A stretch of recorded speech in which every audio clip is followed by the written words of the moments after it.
Boom! We are live, ladies and gentlemen, boys and girls. Welcome to the Nolan Hawkeye Anthony YouTube channel.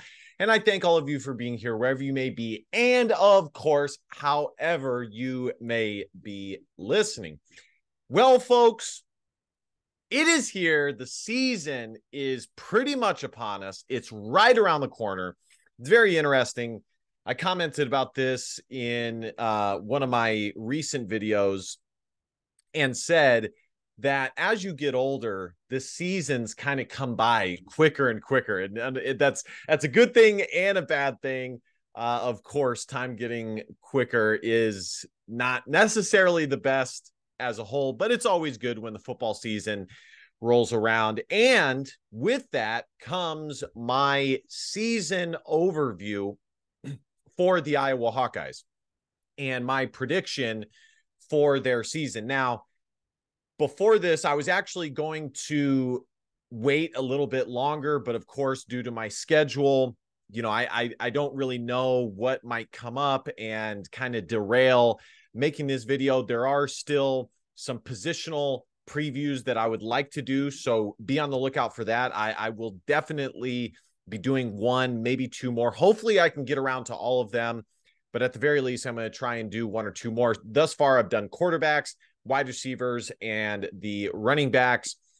And for the season preview, on top of me giving a season or game by game prediction, I'm going to dive into some of the positive elements, my overall synopsis and feeling about this Iowa Hawkeye football team going into the season, and some possible drawbacks that I think that fans, including myself, should be paying attention to that may derail the season for the Iowa Hawkeyes. But before we get into any of that, I just want to say thank you to all of you amazing Iowa fans who have been with me on this journey. The channel has grown much bigger than I ever thought it would. This has been a blast to do for you guys. I fully intend on doing the vaunted and much popular game by game previews in which I look at Iowa and their opponent. So stay tuned for that.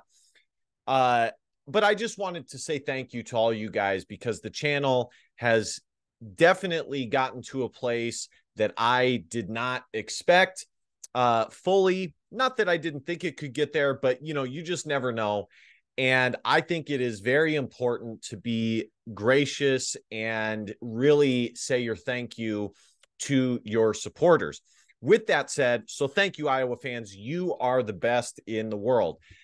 So with that said, definitely like, comment, share, and hit that subscribe button. I would love to get to 2,000 subscribers by the time this season rolls around. If you guys want to donate to the channel and support your boy's coffee habit and just show some appreciation for the content that I make, you guys can click the Cash App or PayPal link in the description box.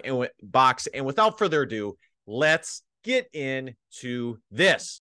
So in the background, I have a good portion of Iowa's schedule. I will let you guys know where you guys can watch these games a little bit later in the video, maybe at the very end. Of course, you guys can go and check that out yourself. I would say that 75% of Iowa's schedule is where which TV network is going to host their game has been determined. There's about 3 or 4 that have not yet. But I wanted to start here, which is the negatives and the things that I will be watching out for that possibly and potentially could derail the Iowa Hawkeye football season. And really, it's 2 things. And it all has to do with the offensive side of the football. Number one is Cade McNamara and his injuries. More specifically, the fact that he seems to be injury prone. I said this in a recent video. I can't remember which. I think it was one of the position previews. I believe it was on the quarterback position preview. I said, and this was in lieu and in large part to Cade McNamara's not so serious, but semi-serious injury that occurred after Iowa's scrimmage, most recent scrimmage, Kids Day scrimmage. And it has become fairly obvious that at this point, Cade McNamara seems to definitely be injury prone. He's had some serious injuries and he's had some minor ones. We did not get to see Cade McNamara at the beginning of the season, of course, because he was still recovering from his main injury that he suffered at Michigan. And that was unfortunate. Then for the Kids Day, he seemingly got hurt on a very little contact type play. And it is concerning, guys, because Cade McNamara and a large portion of the optimism that is associated with this 2023-2024 Iowa Hawkeye football team, of course, has to do with Cade McNamara. And if he cannot stay healthy, I'm not saying that Iowa could not still win games and figure it out. Of course they can. Anytime you have a special teams that is elite and a defense that is elite, as you heard me say over and over and over last year when talking about the Iowa Hawkeyes, which it will be again this year, which we will get into later in this video, you will always have a chance, especially with the defense that Iowa has, to win football games. But the addition of Cade McNamara has really, the biggest part that it has inspired Iowa fans and added a sense of optimism is not that Iowa can just win games and have a normal Iowa 8-5 football season like we saw last year with as talented of a team as Iowa had last year. And mind you, folks, the last couple of years, Iowa has had some of the most talented rosters top to bottom that Kirk Ferentz has had in his tenure at Iowa. They, in each of the last four, now, of course, they've won 9 games, 10 games. Really, the only slightly disappointing year would be last year. They have had the talent top to bottom to be a 9-10 win football team. So the optimism that is attached to this Iowa football team has to do, and when I say optimism, I mean Iowa being a 10-win football team, a top 15, 18 team in the country, perhaps even top 10, has to do with Cade McNamara and the addition of him. But of course, he has to stay healthy. And some of that has to do with the offensive line. Hopefully they will be much improved, which we will get into. But a lot of that just has to do with Cade McNamara as a human being, whether he can stay healthy. And we know, folks, that is a big deal in football. So knock on wood that Cade McNamara stays healthy. That is definitely something to keep an eye on. Now, I do want to say, before I move on to my second thing to monitor, or negative aspect to monitor, that I like what Iowa has behind Cade McNamara. I have been and am positive on Joe Labus. I think he's an excellent quarterback prospect, has all the tools needed to be successful, but we'll have to see what's going on with him. He seems to be injured at the moment, so who knows what his availability will be when the season starts. And then there's Deacon Hill, the former 4-star recruit out of Santa Barbara. I think he's definitely got a ton of talent. So it's not that if Cade McNamara went down, I would say that panic should ensue, but it would definitely still be a concern because they do not just grow Cade McNamara quarterbacks on trees. They just don't, which is why Iowa went out into the transfer portal and secured Cade McNamara. The number two reason why, and by the way, guys, I'm showing where the games are going to be on the side: Utah State, FS1, Iowa versus Iowa State, Fox, Iowa versus Western Michigan, Big Ten Network versus Penn State, CBS. Purdue is still undecided. Michigan State is still undecided. Wisconsin is still undecided. Minnesota is still undecided. Northwestern, Rutgers, Illinois, all still undecided. Actually, that's not true. I think there's a few of those games that have been determined that they will be on Peacock. And I think it's Iowa versus Michigan State and Iowa versus Purdue. Maybe even Northwestern as well. Nebraska is on CBS, and there you have it. I may go ahead and throw some highlights in the background so you guys can watch that.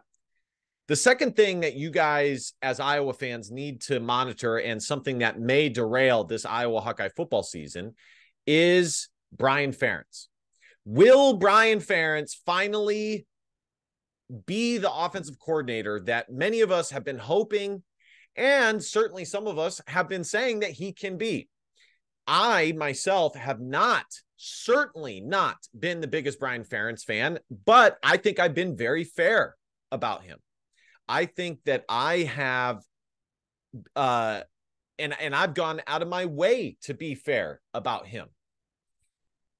There has been seasons where it looked like he had it in him to be a decent offensive coordinator.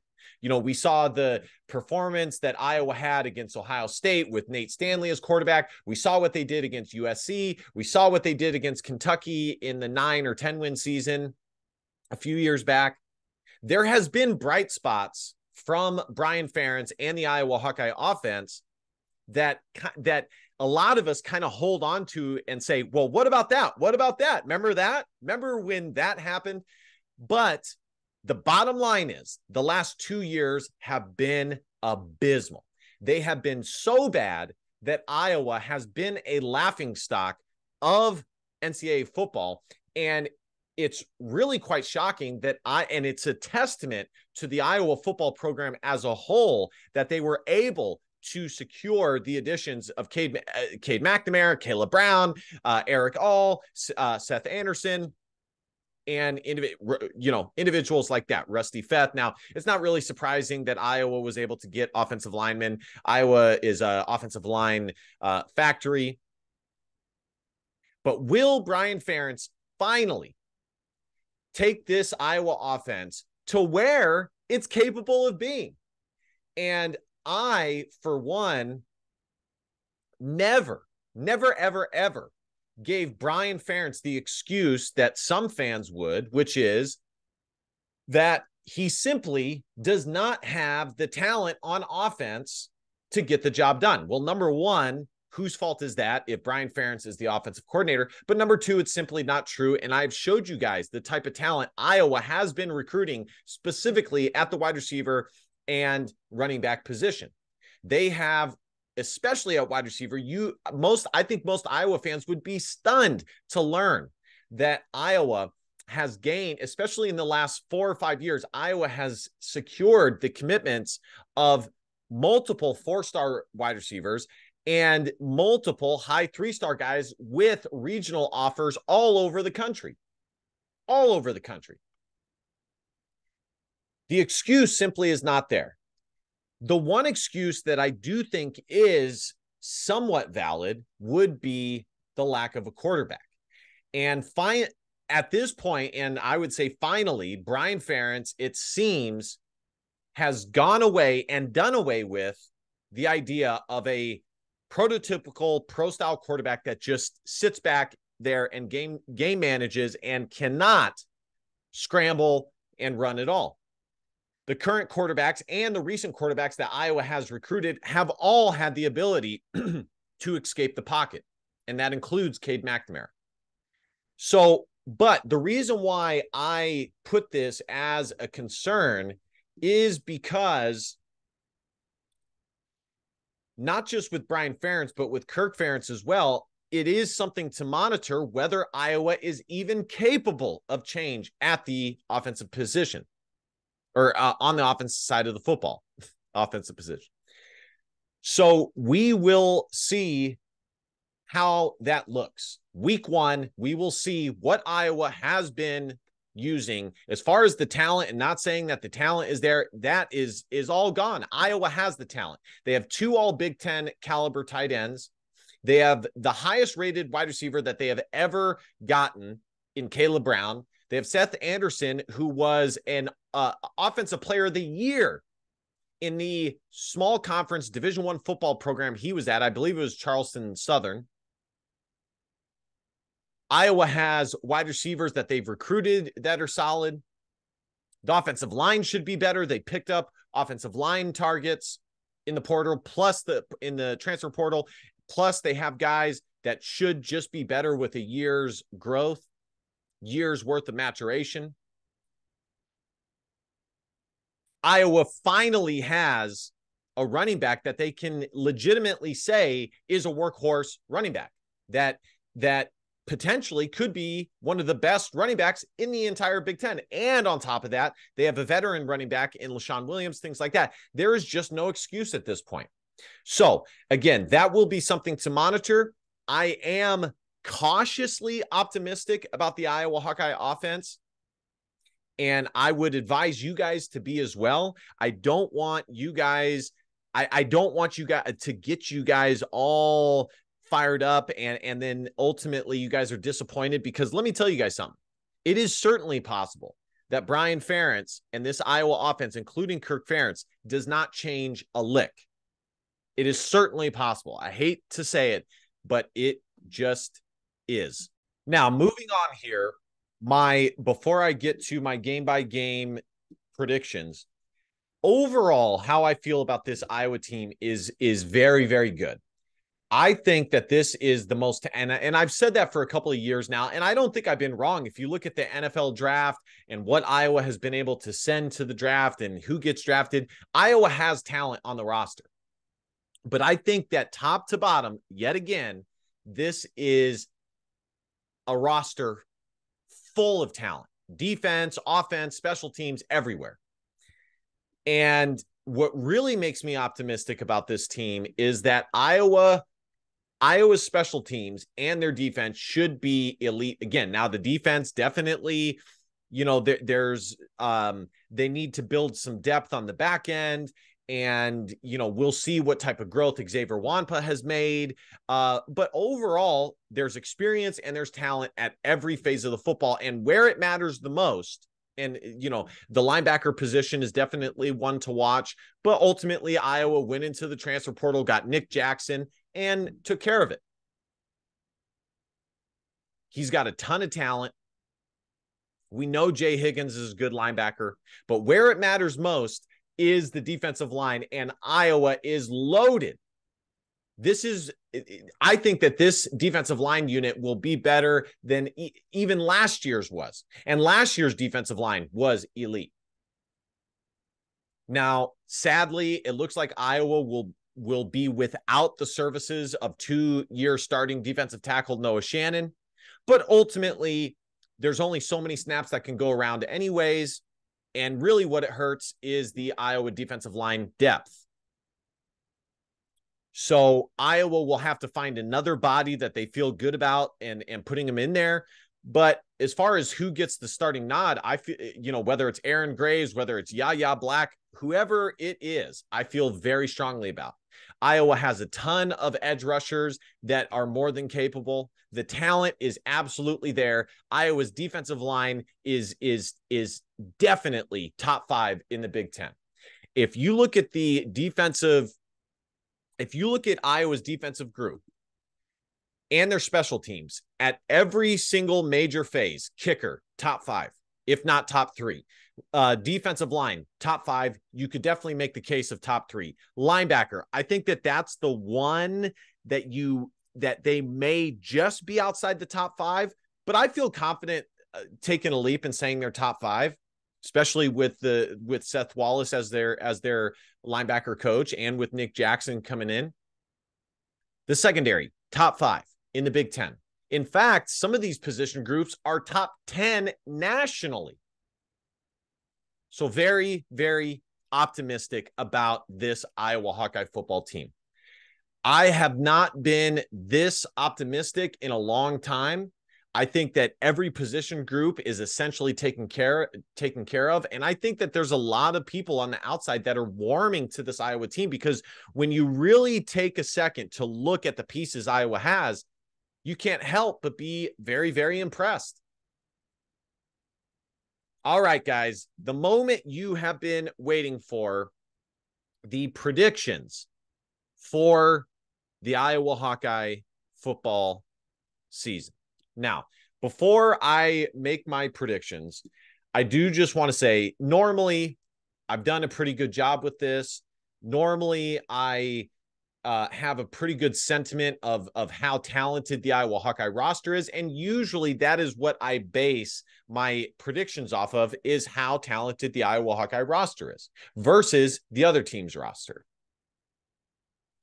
And I think Iowa is the most talented team in the Big Ten West. And I think that they are top 5, maybe even top 3 in the Big Ten as a whole. All right, here we go. Iowa versus Utah State. Easy. That is definitely going to be a win for the Iowa Hawkeyes. I will save score predictions for each week that I do a game preview for the particular game. Iowa versus Iowa State. Now, by the way, guys, Iowa is ranked 25th in the country by the Associated Press. And as I said, I think a lot of that has to do with a lot of people on the outside kind of warming to the Iowa Hawkeyes and the pieces they have. This game, I believe, is being played in Ames. Of course, Iowa definitely dropped the ball in last year's game and should not have lost that game. And it easily could have made Iowa a 9-win team. But the Iowa offense was just so abysmal, they could not get it done. And I don't think that that's going to be the case this year. Iowa State has also lost a lot of key pieces.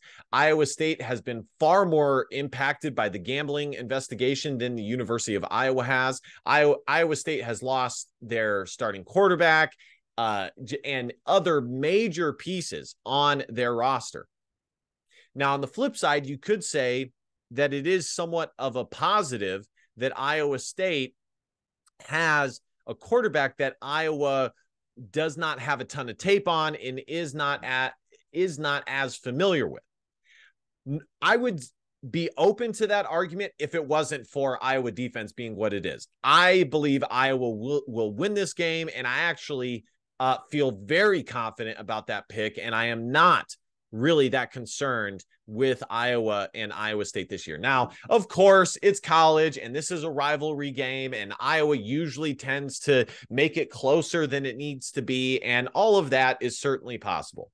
And it is at Iowa State, but I really do just think Iowa is the better football team here with the superior talent. By the way, guys, I am not the biggest fan of the Cyhawk game, even with the recent somewhat success of the Cyclones. I think Iowa should make it a biannual game where every other year they play Iowa State. And the off years, they, pick a Notre Dame or some other, Power 5 school that can add some flavor to the Iowa Hawkeye schedule. But of course, I do not live in the state of Iowa, and I know most Iowa fans do not feel that way. Iowa versus Western Michigan, that is definitely going to be a victory for the Iowa Hawkeyes.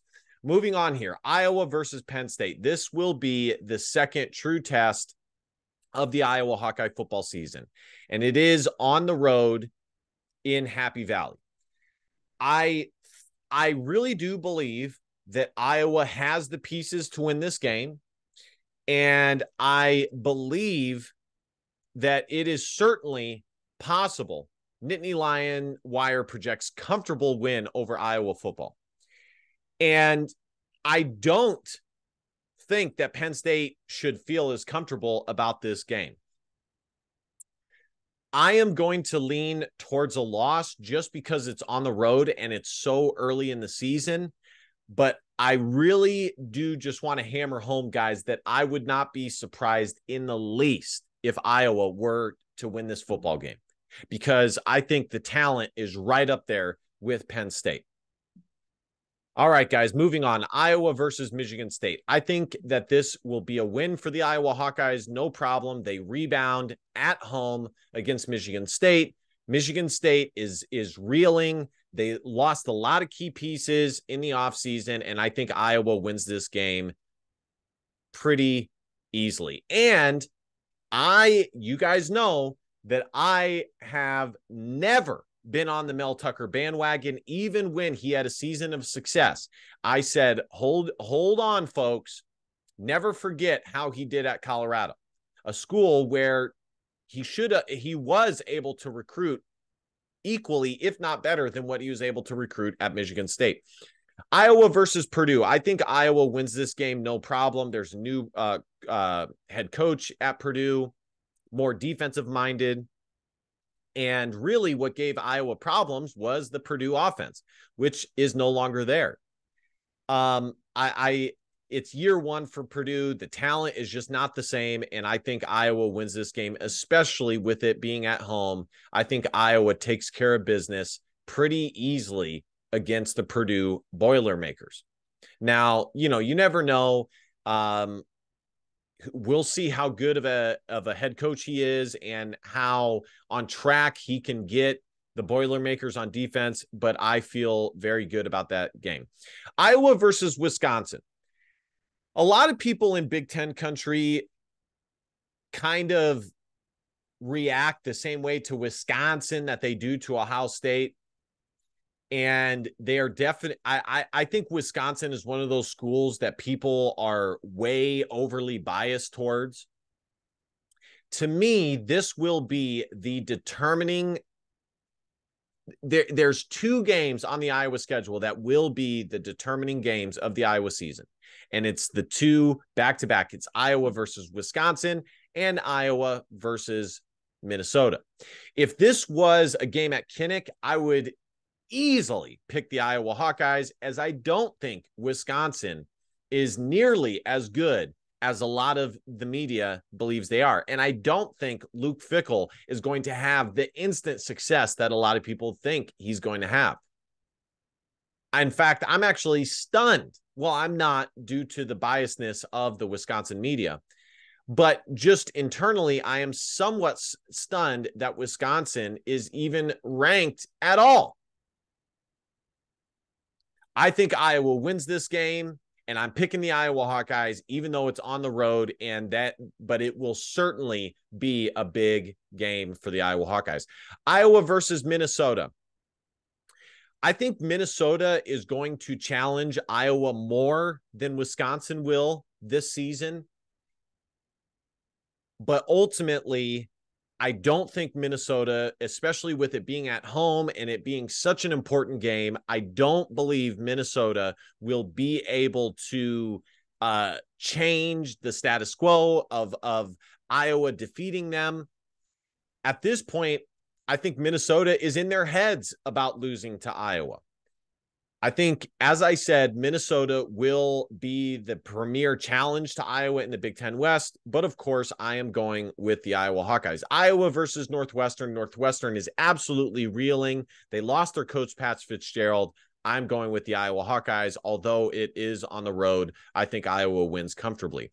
Iowa versus Rutgers. This is another home game. I think Rutgers will be slightly improved from what we've seen, but I'm not overly concerned with Rutgers. This is a crossover game. I don't think Rutgers will be used to playing a team like Iowa, certainly not at home, and I am picking the Iowa Hawkeyes in this one.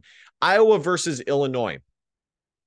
It'll be interesting to see what Brett Bielema can do with a roster mostly filled with his guys that he's recruited. This is at home. I think ultimately Iowa will absolutely desire revenge for last year's loss to Illinois that they should have won and could have won. It's so interesting. Last year, if you look at the games, Iowa could easily be a 10 or 11 win team. On the flip side, they could have been a 5 or 6 win team as well. But I'm going to pick the Iowa Hawkeyes in this one, and I actually am not too concerned with that game against Illinois. Iowa versus Nebraska. I am picking Iowa in this game. They will be seeking revenge, and I think they will be trying to show Matt Rule what it's like to be in the Big Ten West. This will be a very important game for the Iowa Hawkeyes to shore up the Big Ten West and head to Indianapolis. It will be at Nebraska, which of course is never easy, but I don't think Nebraska will be much improved this year from what we have seen in previous years with Scott Frost. So I believe Iowa will be an 11-win team this year. I am very optimistic about this team. Now, granted, I am a very optimistic fan when it comes to the Iowa Hawkeyes, and I do acknowledge that, but I just ultimately believe that Iowa is more talented than every team on their schedule, with the slight exception of Penn State. And really, I would have chosen Iowa if it weren't for the game being on the road in Happy Valley. So there you guys have it. I am picking the Iowa Hawkeyes to be 11-1. A lot of this will depend on Cade McNamara's health. I think Eric All is going to be a great addition to this Iowa Hawkeye team. I think he's ultra competitive. There's been, he said in an interview on the Big Ten Network that their goal is not only to win the Big Ten West, but win the Big Ten as a whole and to make the college football playoff, which I absolutely think is a possibility for this Iowa Hawkeye team. There are some things that need to be shored up and some development that Iowa's going to have. But overall, the pieces are all there, guys. And I am most excited to see Caleb Brown, Seth Anderson, and some of the new pieces on the Iowa Hawkeye offense. And just in general, I'm really excited for this Iowa Hawkeye football season and what they are able to do. So let me know what you guys think in the comment section. I have a lot of videos still coming your guys' way. Very curious what you guys have to say. Like I said, please consider hitting that subscribe button and supporting your boy and supporting the content. I would love to get to 2,000 subscribers by the time the season starts. Like, comment, share. If you guys want to donate, you guys absolutely can. Look in the description of this video. And last but not least, DBAP, don't be a pussy willow and facts are feelings, because your feelings just don't matter. Love you guys. Go Hawks. Bye.